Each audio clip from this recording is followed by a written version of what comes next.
చేయూతనిస్తే నిలబడగలుగుతా. Road ప్రమాదంలో 2 కాళ్ళు కోల్పోయిన యువకుడు ఆపన్నాస్తం కోసం ఎదురుచూపులు. కొడుకును ప్రయోజకుడిని చేయాల్సిన తండ్రి చిన్నప్పుడే బాధ్యతల నుంచి తప్పుకున్నాడు. మంచి ఉద్యోగం, సాఫీగా సాగిపోతున్న జీవితం, ఓ వ్యక్తికి చిరునామా చెప్పేందుకు ఆగడమే అతనికి శాపంగా మారింది. తన కాళ్లపై నిలబడేందుకు శ్రమించిన ఆ యువకుడు ఇప్పుడు దుర్భర జీవనం సాగిస్తున్నాడు.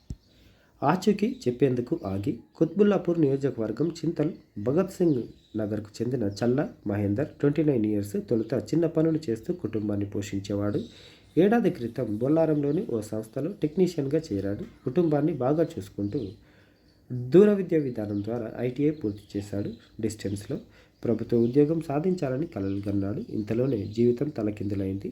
గత ఏడాది మే 21న విధులు ముగించుకొని ఇస్నాపూర్లోని అత్తగారింటికి వెళ్తుండగా పటాన్చెరు రింగ్ రోడ్డు పక్కన సర్వీస్ రోడ్డు వద్ద ట్రక్కు డ్రైవర్ అడ్రస్ కోసం అతడిని ఆపాడు. చిరునామా చెబుతుండగా వెనుక నుంచి అతివేగంగా వచ్చిన టిప్పర్ ఢీకొట్టింది. 2 కాళ్లపై నుంచి వాహనం వెళ్లడంతో ఓ కాలు అక్కడికక్కడే తెగిపోయింది. ఆసుపత్రిలో మరో కాలు తొలగించారు. 83 రోజులకు కోలుకున్నాడు. కృత్రిమ కాళ్ల కోసం మహేందర్ కుటుంబం కొన్నాళ్ల క్రితం భగత్ సింగ్ నగర్కు వచ్చి అద్దె ఇంట్లో ఉంటుంది. తల్లి సుగుణ చిన్న పనులు చేస్తూ కుటుంబాన్ని పోషిస్తుంది. విభేదాల కారణంగా తండ్రి సంగారెడ్డి జిల్లాలోని స్వగ్రామంలో ఉంటున్నాడు. 2023 మార్చి 15న దౌలతాబాద్ మండలం మాచర్ల గ్రామానికి చెందిన అర్చనతో మహేందర్కు వివాహమైంది. 9 నెలల బాబున్నాడు. పూర్తి కదలిక ఉన్న కృత్రిమ కాళ్ల ఏర్పాటుకు 8 నుంచి 9 లక్షలు ఖర్చవుతాయని, అంత డబ్బు లేదని వాపోయాడు.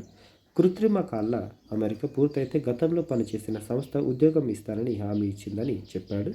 దాతలు ఈ నంబర్లలో సంప్రదించవచ్చు.